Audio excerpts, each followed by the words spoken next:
Dito sa Papa Dudut Stories, ikaw ay hindi nag-iisa.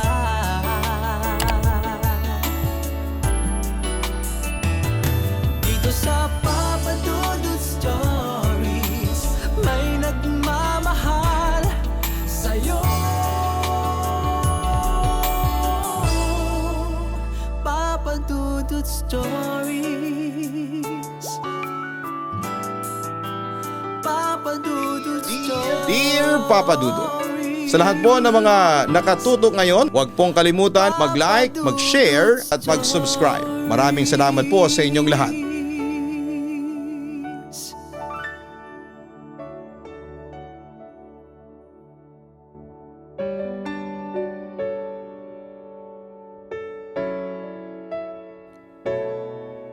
Dear Papa Dudut, isa po ako sa mga regular na nakikinig sa Papa Dudut Stories at masasabi kong gumaganda talaga ang tulog ko kapag napapakinggan ko ang mga istorya ng mga letter senders ninyo. Eto't na-inspired din po akong sumulat at i-share ang aking masalimuot na istorya ng pag-ibig. Papa Dudut, ako si Rudes. 30 years old, taga Bago Bantay, Quezon City.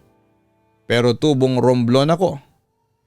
Isa ako sa mga tindera ng shawarma stand dito sa Super Palengke sa Barangay Sangangdaan, Quezon City. Alam nyo ba na nalaman ko ang tungkol sa inyong programa dahil lahat kami rito ay nakatutok sa radyo. Lalo na kapag oras nyo na. At ito dahil na rin sa gusto kong maranasan ng maisadula ang aking kwento. Kaya sumulat na po ako sa inyo at sana'y mapili mong i-upload sa inyong YouTube channel para palagi ko siyang mabalik-balikan. Siya nga pala, Papa Dudut, ang ibabahagi kong kwento sa inyo ay nagsimula taong 2021 kung saan ay unti-unti nang nakaka-recover ang lahat sa pandemya ng COVID. Anyway, masasabi kong hindi ako swerte sa pag-ibig. Dahil sa mga nagdaan kong relasyon ay ako palagi ang kawawa. Ako ang palaging martir. Ako yung palaging umuuwi ng luhaan. Pero natapos ang lahat ng yon nang makilala ko si Selmo. At naging boyfriend. Naging masaya naman ang aming relasyon noong una. Rude, sorry.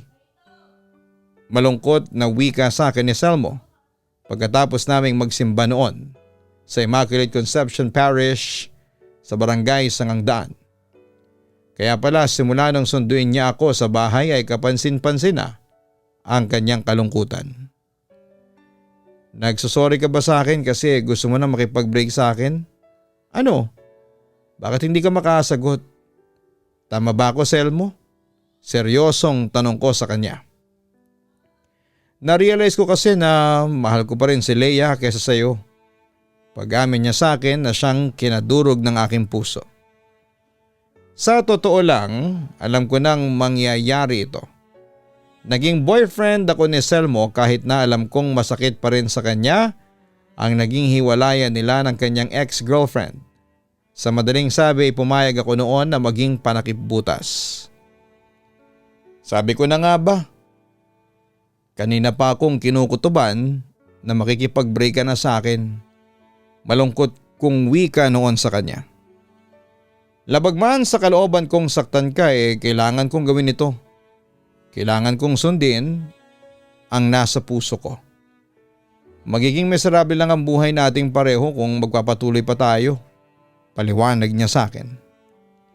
Sa puntong yon ay nagdesisyon na akong magparaya. Sige, talo na ako. Kasalanan ko rin naman kasi ever since alam kong si Leia lang ang babaeng mahal ko. Tanggap ko naman ang pagiging panakipbutas ko. Kaya nakapaghanda na ako.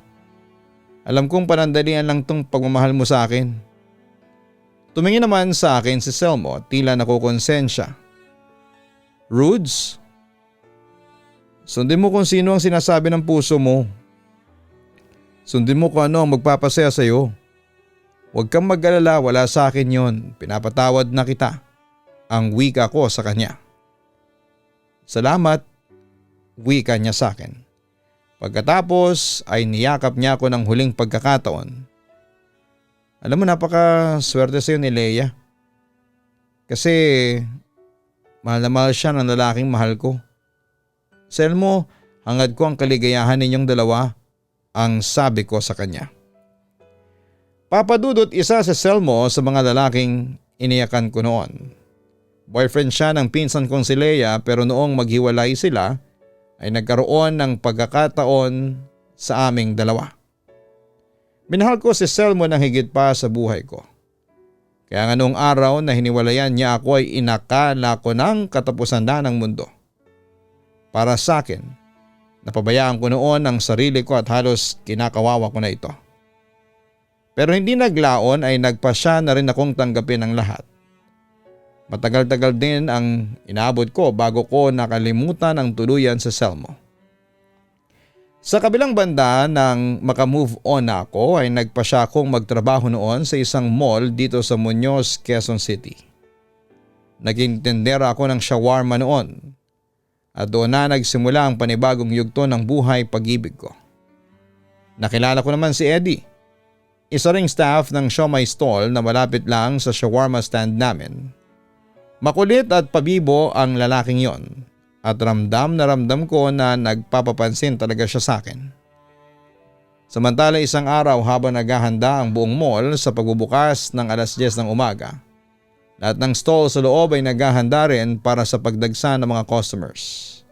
At habang nag-aayos kami ng aming stall ng katrabaho kong si Jolan, ay panayang sulyap sa akin ni Eddie sa hindi kalayuan.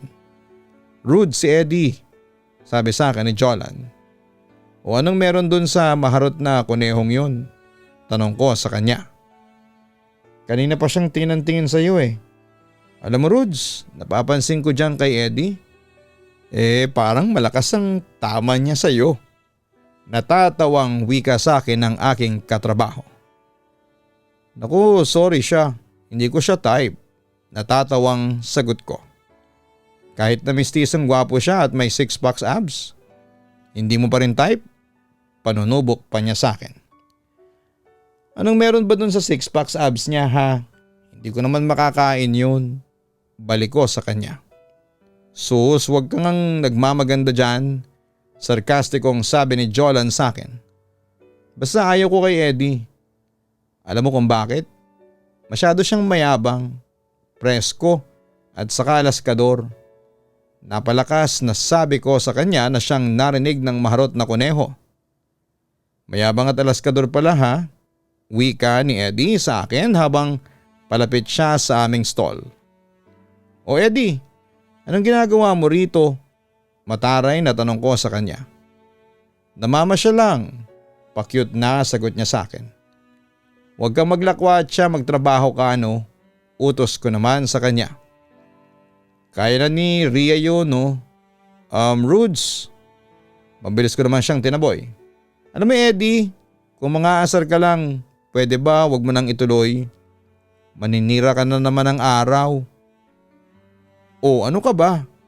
Wag kang ang sumimangot dyan, malas yan sa feng shui no?" Pangasar pa niya sa akin. "Feng shui ka dyan, che." "Ay naku Eddie, bumalik ka na dun sa pwesto mo." Ang wika ko sa kanya habang tinutulak siyang palayo sa stall namin. "Grabe naman kung makataboy. Bakit aso ba ako para itaboy mo?" Hindi tumigil si Eddie sa pagpapakyut sa akin. "Huwag ka na kasing mangasar," naiirita kong sabi sa kanya. "Hindi ako mangasar sa iyo no. Nangungumusta lang ako. Ang ganda mo kasi ngayon eh. Kumbaga parang ikaw ang vitamin ko. Sumisigla ako kapag nakikita kita." Banat niya sa akin. "Naku, tigilan mo ako. Bumalik ka na sa pwesto mo." "Naabalang trabaho ko eh." Reklamo ko. "Teka Rudes, bakit ba ang init ng ulo mo sa akin?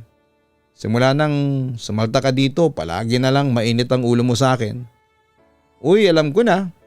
Nagpapapansin ka sa akin oh. Lalo pa itong nangasar sa akin." "Anong sabi mo, ako nagpapapansin?" "Excuse me." Deny ko sa kanya. Sige, para hindi ka na magalit. Inaamin ko. Ako ang nagpapapansin sa'yo. Crush kasi kita. Pagtatapat niya sa akin. Ang tagal ko nang nagpapapansin sa'yo kaso palagi mong dinededma. Kung papansinin mo lang sana ako di sana hindi na kita inaasar. Hirit pa niya sa akin. Ano naman ang nakita mo sa akin? Bakit naging crush mo ako? Panunubo ko kay Eddie. Kahit na tinatarayan mo ako palagi, ramdam ko pa rin mabait ka at may concern ka sa akin.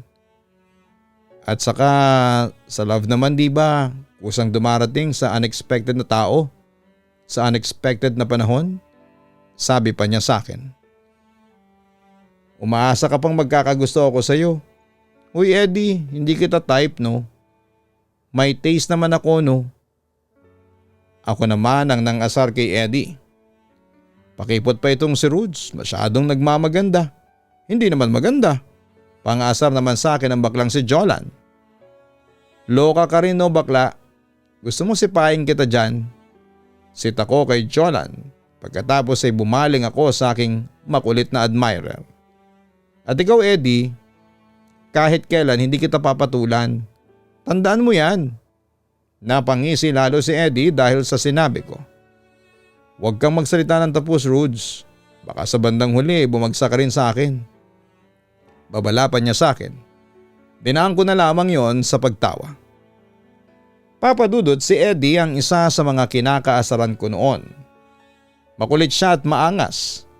Pero sa kabilang banda, nagtataglay siya ng kakisigan na siyang nagpapabilis ng tibok ng puso ko.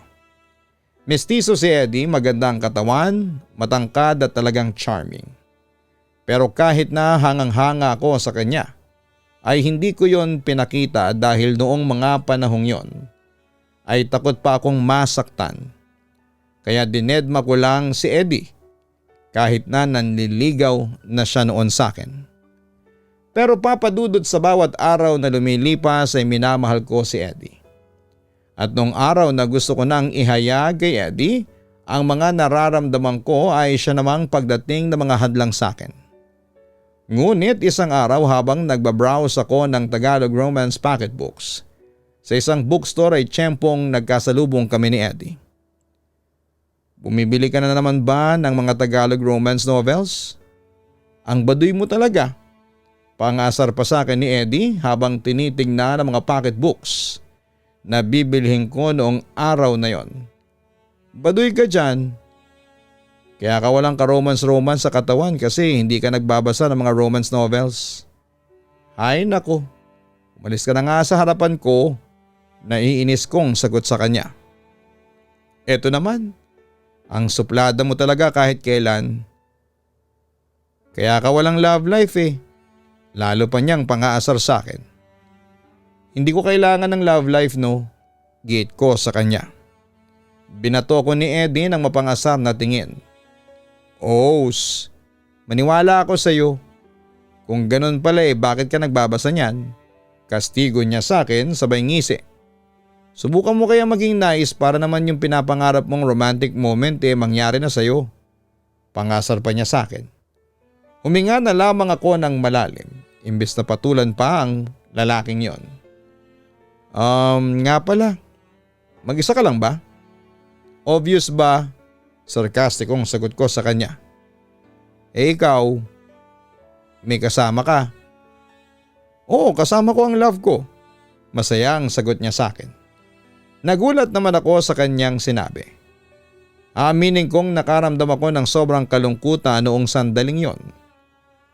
Love? Sinong love? Teka, huwag mong sabihin sa akin na may girlfriend ka na. Tanong ko sa kanya. Yap, may girlfriend na ako. Diana ang name niya. Sexy, maganda. Pagmamalaki pa sa akin ni Eddie. Lalo ako nakaramdam ng disappointment. Buti naman at may nagtangka sa'yo. Kunwari sabi ko na lamang sa kanya pero deep inside ay sobra akong nangihinayang. Anong akala mo naman sa akin, pangit? Natatawang balik niya sa akin. Good luck na lang dyan sa girlfriend mo ha? Mahinang sabi ko na lamang. Speaking of Diana, nasa na kaya ang babaeng yon? Sabi niya sa akin may bibilhin lang siya sa drugstore kaya sumaglit na ako dito sa bookstore. Medyo nag-aalalang wika ni Eddie sa kanyang girlfriend. Pagkatapos ay nag-message na lamang ito gamit ang kanyang Android phone. Palagi ba kayong magkasama ng girlfriend mo na yan? Usis ako kay Eddie.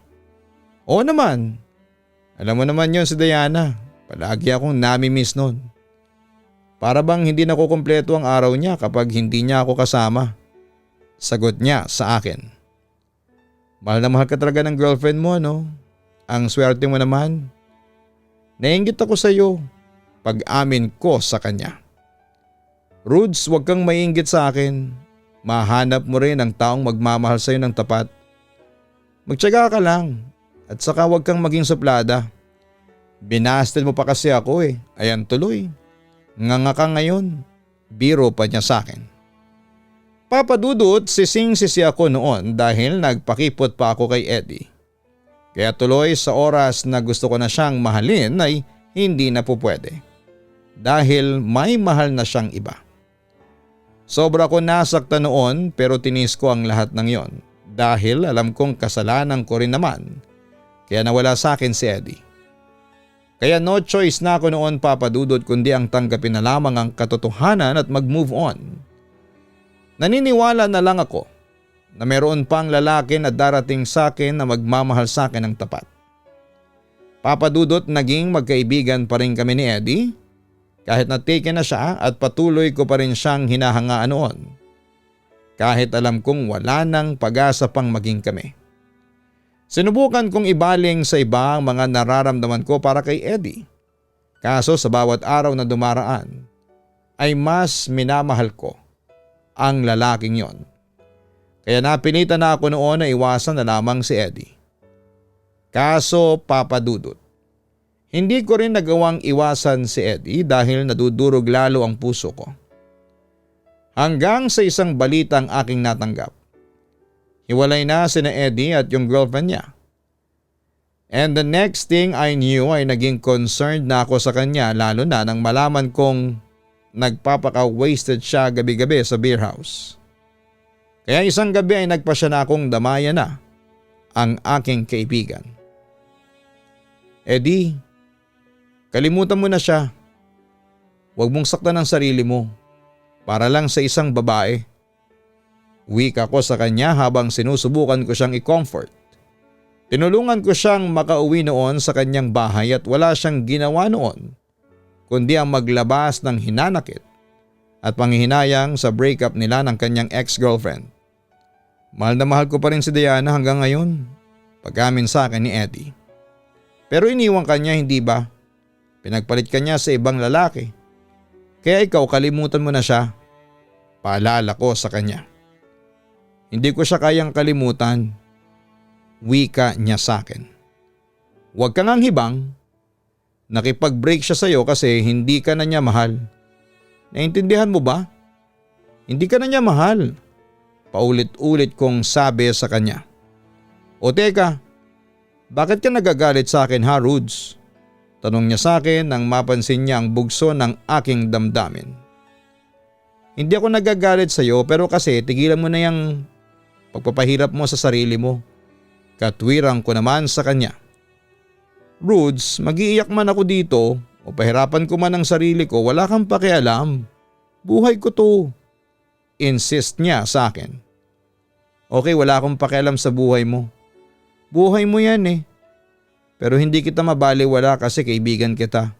Concern lang ako sa iyo. Nasasaktan kong sabi sa kanya. Concern, pues, hindi ko kailangan ng concern mo. Balik niya sa akin. Teka, sa lahat ng sakripisyo ko sa iyo, sa lahat ng pagdamay ko sa iyo, sasabihin mo sa akin na hindi mo ko kailangan? Tanong ko sa kanya. Sino ba kasing may sabi sa iyo na maging concern ka sa akin? Wala naman, di ba? Sa puntong yun ay hindi ko na napigilan pa ang pagdaloy ng aking emosyon. Alam mo Eddie, dapat magpasalamat ka pa nga kasi meron kang kaibigan na handang dumamay sa iyo.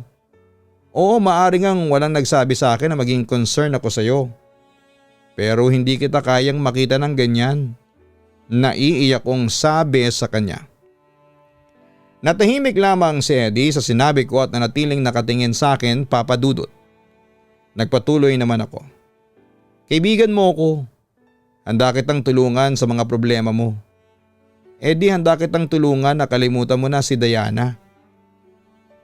Pasensya ka na kung naging gano'n ang reaksyon ko. Maya-maya ay sabi niya sa akin. Wala yun, naintindihan kita. Nasabi mo lang yun kasi lasing ka. Sabi ko na lamang sa kanya. Pero Rudes, paano mo ko matutulungan na makalimutan si Diana? So ano na ang una nating gagawin?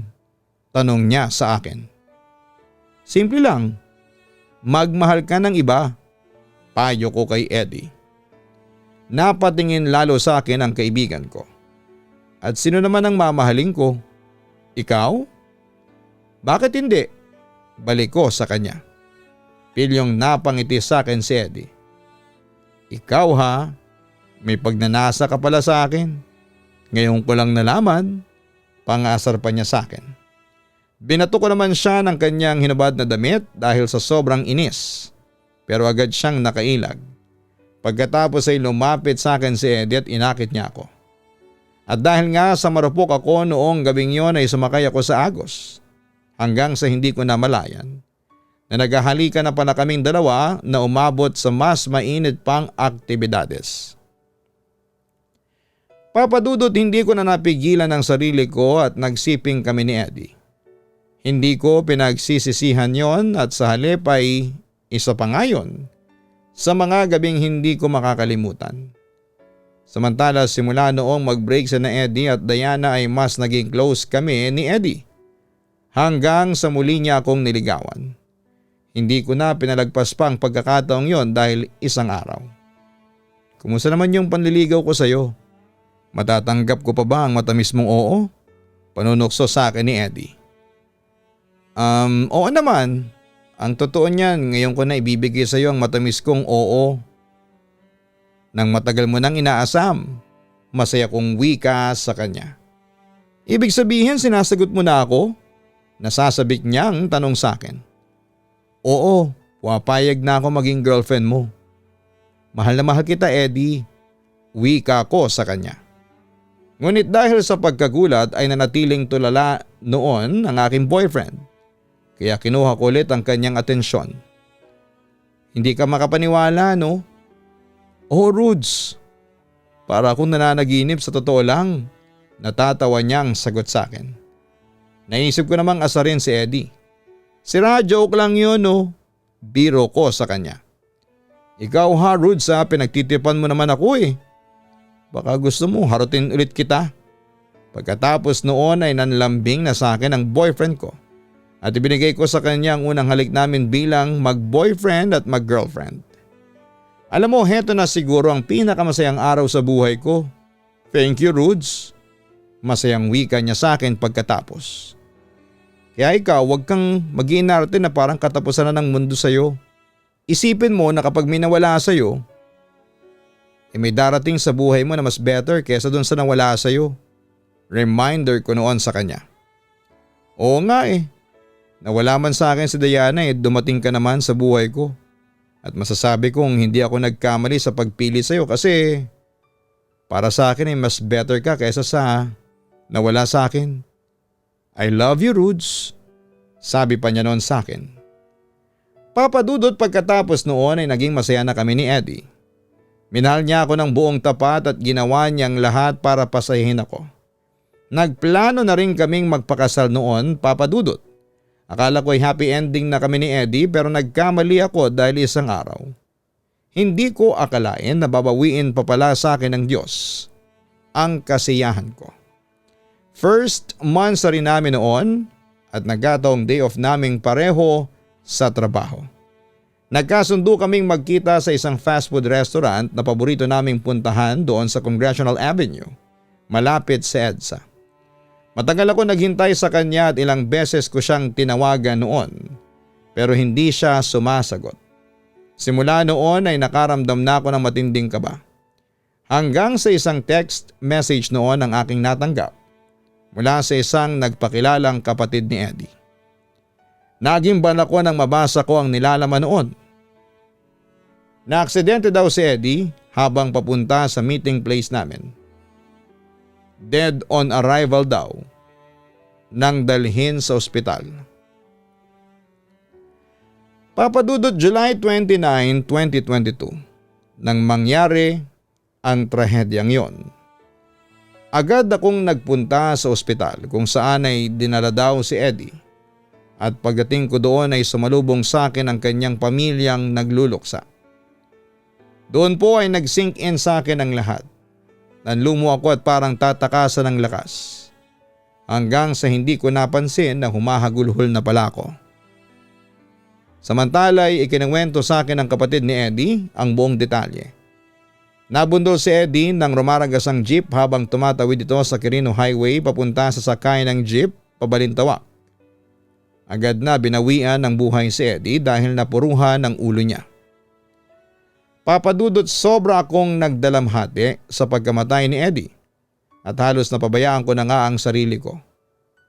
Pero tulad ng dati ay kailangan kong ipagpatuloy ang buhay.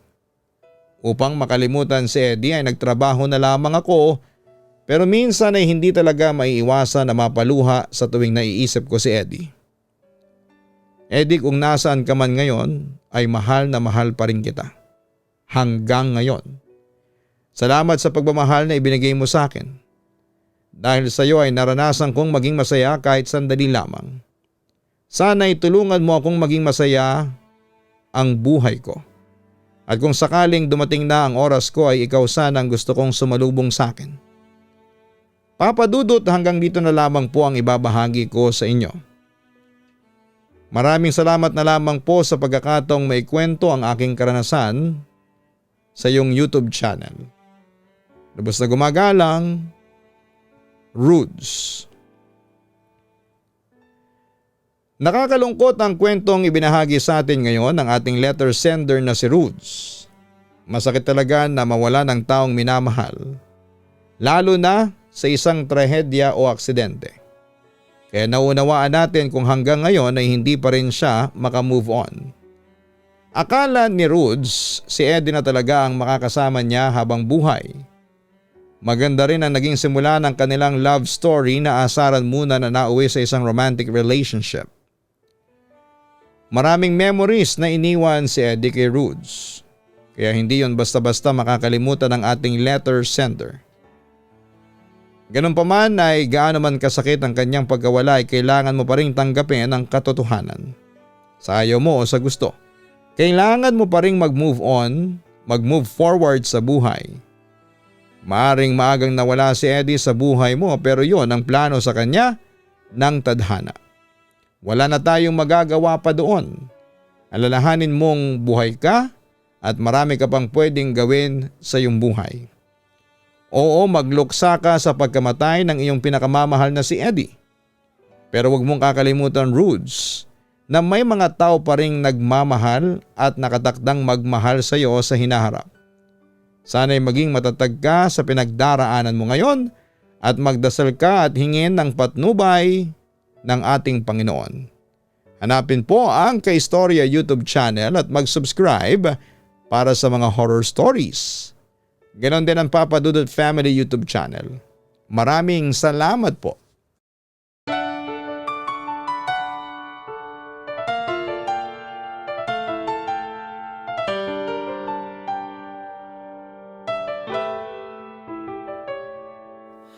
Ang buhay ay mahiwaga, laging may lungkot at saya. Sa Papa Dudut Stories, laging may karamay ka.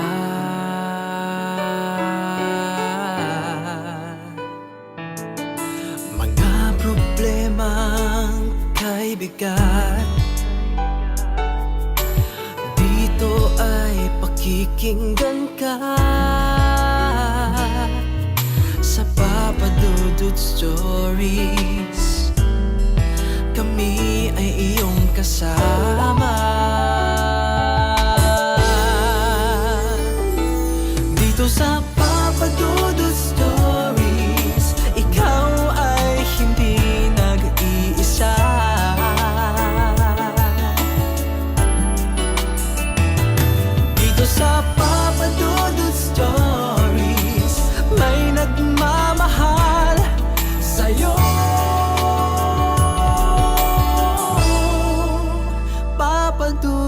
Stories. Papa Dudut Stories.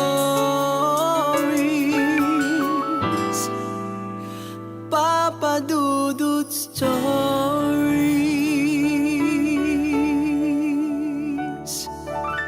Dito sa Papa Dudut